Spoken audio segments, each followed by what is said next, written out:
Bismillahirrahmanirrahim. Assalamualaikum warahmatullahi wabarakatuh. Alhamdulillahirabbil alamin wa bihi nasta'in ala umri dunya waddin. Wassalatu wassalamu ala asrofil anbiya'i wal mursalin wa ala alihi wa sahbihi ajma'in. Berjumpa kembali kita pada kesempatan kali ini. Kita akan mengkaji kitab hadis arba'in, yaitu hadis yang keenam pada kesempatan kita kali ini. Hadisnya adalah berbunyi sebagai berikut. An Abi Abdillah ibn Uman ibn Bashir radhiyallahu anhu qala sami'tu Rasulullah sallallahu alaihi wasallam yaqul innal halala bayyin wa innal harama bayyin wa bainahuma umurun mutasabihat la ya'lamuhunna katsir minan nas faman ittaqas subhat faqad istabra'a li dinihi wa irdihi wa man waqa'a fis subhat waqa'a fil haram kara'i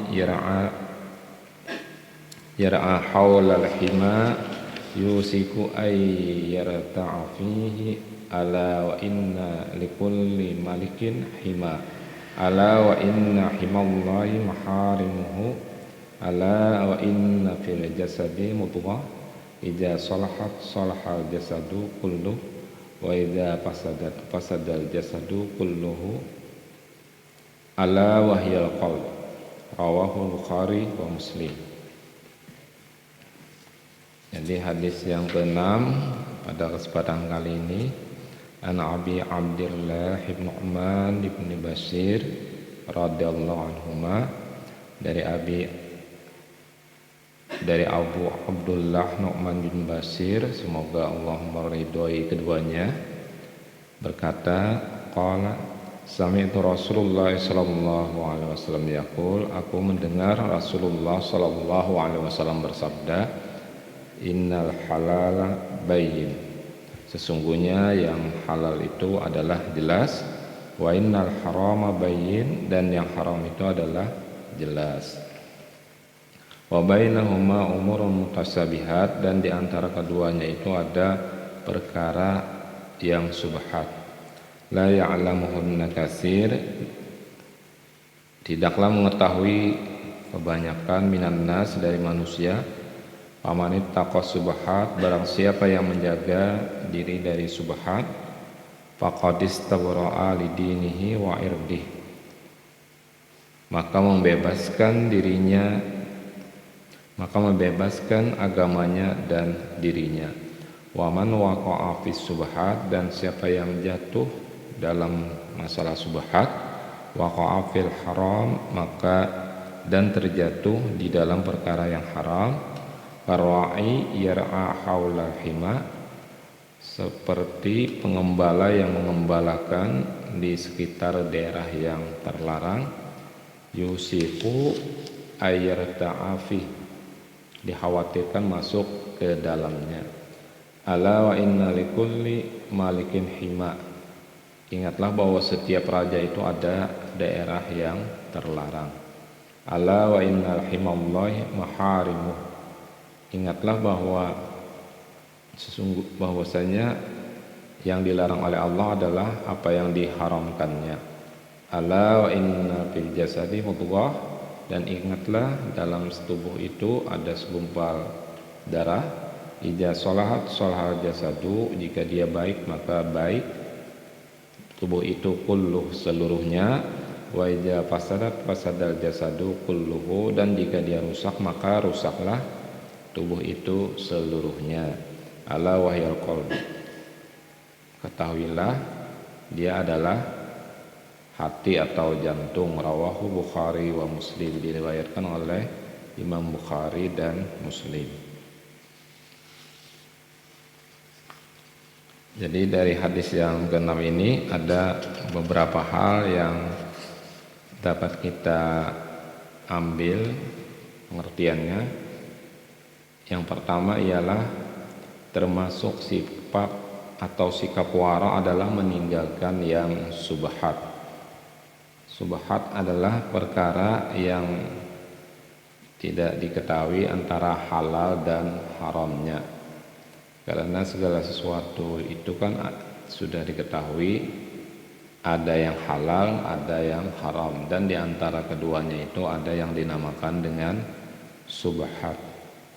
Jadi subhat itu adalah perkara yang tidak diketahui tadi antara yang halal dan haramnya. Kalau yang halal itu kita sudah tahu apa yang sudah dibolehkan oleh Allah Subhanahu wa taala. Seperti jual beli, nah itu adalah halal. Wa ahallallahu bai'a wa harrama riba. Jadi jual beli itu adalah sesuatu yang dihalalkan. Kalau yang haram itu adalah riba contohnya.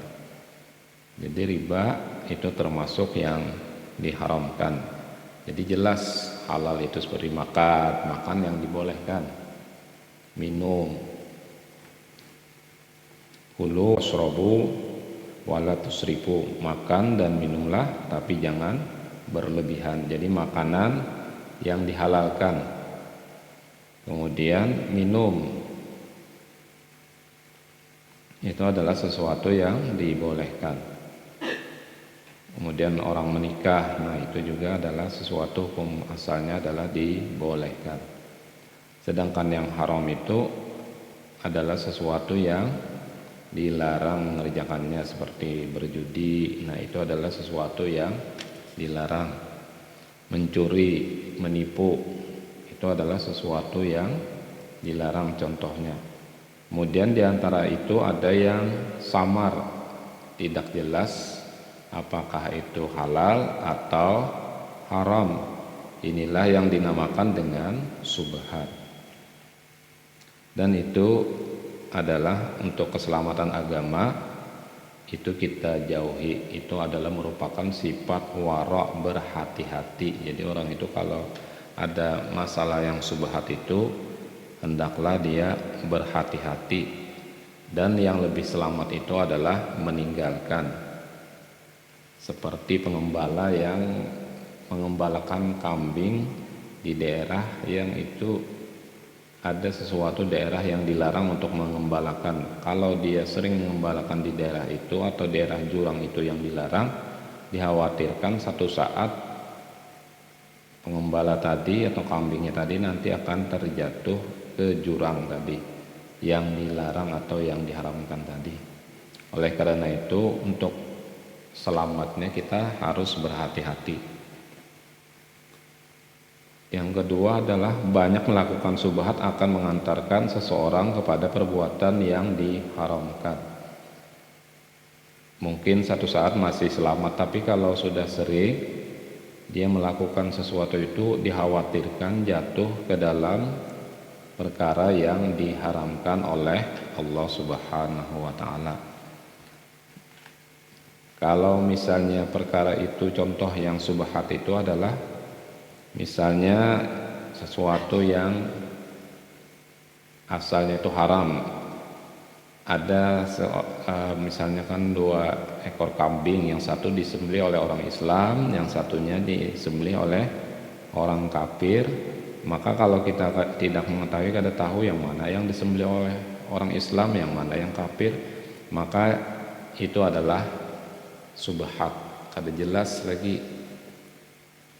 Jadi hukum asalnya itu haram karena kita kada jelas, kecuali kita tahu ini yang disembelih oleh orang Islam, orang Muslim, ini yang disembelih oleh orang kafir. Kalau sudah jelas tahu, maka yang asalnya tadi haram kita dilarang memakan kambing tadi, maka menjadi halal karena jelas sudah. Kalaunya kada jelas lagi, nah itu yang diharamkan. Itu asalnya haram. Kemudian ada pula yang asalnya boleh lalu menjadi kada boleh. Misalnya kan orang itu sudah berwudu kan, kalau dia mau sholat ya boleh, tapi dia ragu-ragu, rasa bekantut, rasa batal atau rasa kada batal. Nah ini kan meragukan. Kalau dia meragukan, maka ini termasuk perkara yang subhat, artinya kada jelasnya ini batalkah atau kada. Oleh karena itu termasuk perkara yang subhat. Atau contohnya kan orang yang menceraikan istrinya, apakah dia sudah menceraikan istrinya atau belum? Kalau dia belum menceraikan berarti kan istrinya halal. Tapi kalau dia sudah, berarti kan dia istrinya tidak halal lagi, tapi dia ragu apakah sudah menceraikan atau belum. Ini termasuk perkara dari subhat. Dan misalnya contoh Nabi ketika ada korma, Nabi kada tahu ini apakah ini orang berzakat ataukah orang memberi biasa saja. Kalau harta zakat itu kada boleh Nabi memakannya. Kalau pemberian biasa kan hadiah, nah boleh. Akhirnya Nabi meninggalkan tidak memakan korma tersebut karena untuk menghindari sesuatu yang subhat. Itu contoh-contoh subhat. Kemudian yang ketiga adalah menjauhkan perbuatan dosa kecil karena dosa itu dapat menyeret seseorang kepada perbuatan dosa yang besar. Jadi menghindarkan dosa kecil itu karena dapat menyeret sebuah dosa yang lebih besar lagi.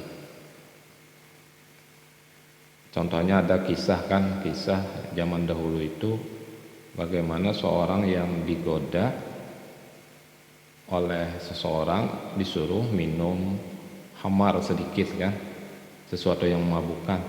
Karena dia mau meminum itu karena dianggap dosanya kecil, dia anggap dosanya kecil, akhirnya dia minum, kemudian akhirnya makin banyak, lalu mabuk, lalu dia membunuh orang dan berzina juga kan.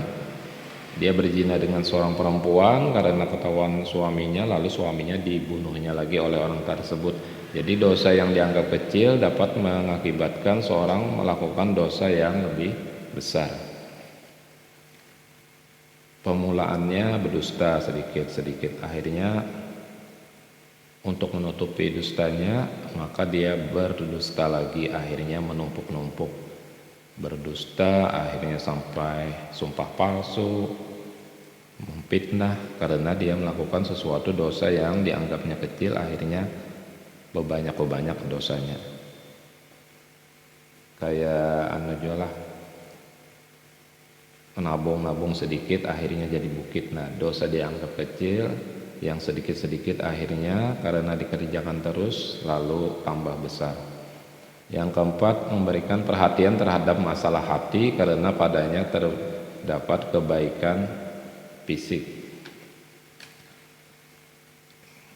Masalah hati ini karena kita harus menjaga hati supaya hati kita ini senantiasa berzikir kepada Allah, taat kepada Allah. Jangan sampai hati kita ini nanti lalai terhadap Allah, kemudian ada perasaan iri, dengki kepada orang lain, itu akan mengakibatkan baik masalah fisik atau masalah psikis. Kalau orang misalnya suka marah-marah, nanti mungkin bisa terkena penyakit darah tinggi, hipertensi, jantung dan lain sebagainya. Dan itu akan juga mengakibatkan awak itu jadi kada sehat lagi. Pahirian dan sebagainya itu juga dapat, atau iri dengki itu karena masalah hati atau memfitnah orang lain. Nah, itu juga akan berakibat kepada diri kita, terhadap diri kita, yaitu tadi misalnya ada kesehatan kita menjadi terganggu. Melihat orang misalnya membeli sepeda motor sakit hati umpama kan, melihat orang beli mobil jantungan umpama kan, nah ini tambah. Melihat orang beli rumah meninggal dunia, nah itu akan membawa kepada sesuatu yang merugikan, baik itu fisik kita tidak tenang atau psikis kita yang tidak tenang atau fisik kita yang menjadi sakit. Kemudian yang kelima, baiknya amal perbuatan anggota badan merupakan pertanda baiknya hati. Baiknya amal perbuatan itu merupakan pertanda baiknya hati. Jadi anggota badan kita, tingkah laku kita yang di luar ini merupakan cerminnya, ya kan? Ibarat orang menuang banyu. Nah, bila di dalam ciratnya itu, tekonya itu teh, keluarnya teh. Kalau di dalamnya susu, keluarnya susu, ya kan? Kalau di dalamnya itu kopi, ya keluarnya kopi juga. Ada mungkin misalnya di dalamnya teh lalu keluarnya jadi susu umpama, atau kopi jadi susu, atau sebaliknya. Jadi anggota badan pada umumnya apa yang kita gawi, apa yang kita ucapkan itu merupakan cermin apa yang ada di dalam hati kita. Kalau kalimat kata-katanya kurang baik, berarti ya apa yang ada dalam hatinya biasanya ya seperti itulah. Karena merupakan perbuatan amal anggota badan cermin dari apa yang keluar di hatinya. Kalau apa yang diucapkannya bagus, ya insya Allah hatinya juga bagus. Walaupun memang ada aja orang yang berpura-pura, nah itu lain pulang lah. Ada juga bersandiwara mulutnya bagus tapi hatinya jelek atau kada baik. Yang keenam, pertanda ketakwaan seseorang jika dia meninggalkan perkara-perkara yang dibolehkan karena khawatir akan terjerumus pada hal-hal yang diharamkan. Meninggalkan perkara yang dibolehkan karena khawatir terjerumus pada hal yang diharamkan. Misalnya kan dalam cerita-cerita orang dahulu itu ada yang berhati-hati, umpamakan ketika ada seorang tamu datang ke rumahnya, maka ditanyai karena dia seorang pejabat negara kan, ini urusannya bisnis kah atau urusan pribadi? Ketika dijawab urusan pribadi, maka dimatikannya lampunya. Karena kenapa aja tamunya dimatikan lampunya? Karena ini lampunya minyaknya dibeli dengan uang negara. Nah, kalau urusan dinas, ada apa-apa pakai lampunya. Tapi kalau ini urusan pribadi, ya biar aja kita matikan lampunya berhadapan aja. Atau orang yang perkara yang dibolehkan karena khawatir makan berlebihan. Makan itu boleh, tapi kalau berlebih-lebihan maka dikhawatirkan kita terjerumus pada hal yang diharamkan. Karena kita disuruh makan minumlah, tapi jangan berlebihan, jangan apa aja dimakan. Nanti kalau kita seperti itu takutnya ya pertama tadi kan kalau kita berlebihan makan itu dilarang juga, dimakruhkan. Kalau kita sembarangan aja makan-makan, kadang mengetahui ini makanannya membolehkan kah atau kada, khawatirnya nanti kita termakan sesuatu yang diharamkan. Minum boleh aja minum, tapi jangan berlebihan. Apa aja diminum kada tahu minuman apa, minuman keras, nah itu nanti sesuatu yang diharamkan. Berpakaian kita dibolehkan, tapi jangan berlebih-lebihan. Kalau sampai bermegah-megahan, bekoyon, baharatan, itu bisa menjadi hal yang diharamkan. Alhaqumut takasur hatta zurtumul maqabir. Bermegah-megahan menyebabkan kamu lalai hingga kamu masuk itu ke dalam liang kubur.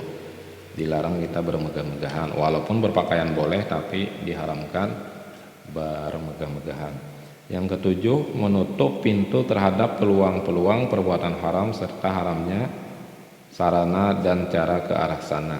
Jadi hal-hal yang dapat mengakibatkan orang melakukan perbuatan yang haram itu jangan kita kerjakan. Karena dapat mengakibatkan sesuatu perbuatan yang lebih lagi ke sana. La taqrabuz zina. Nah, artinya janganlah kamu mendekati perbuatan zina. Mendekati dilarang apalagi sampai ke arah sana. Kemudian yang kedelapan, hati-hati dalam masalah agama dan kehormatan serta tidak melakukan perbuatan-perbuatan yang dapat mendatangkan perbuatan buruk sangka. Kita harus menjaga agama dan kehormatan kita, jangan melakukan perbuatan yang dapat mendatangkan prasangka buruk. Jadi kalau umpama ada orang menyaung ayam, kita kudu sompat duduk situlah.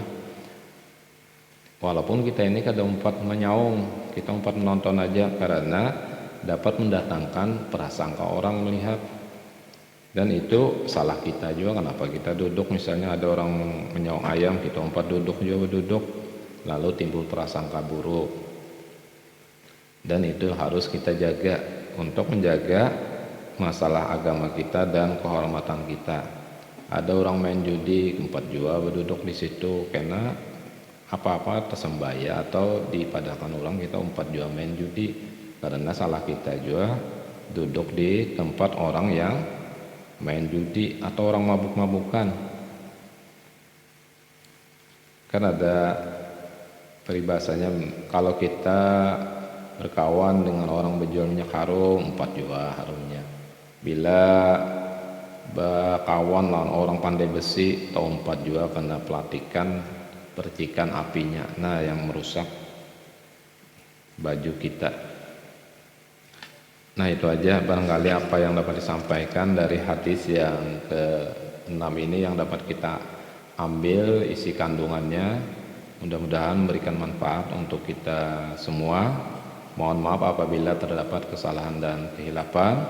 Wabillahi taufiq wal hidayah. Wassalamualaikum warahmatullahi wabarakatuh.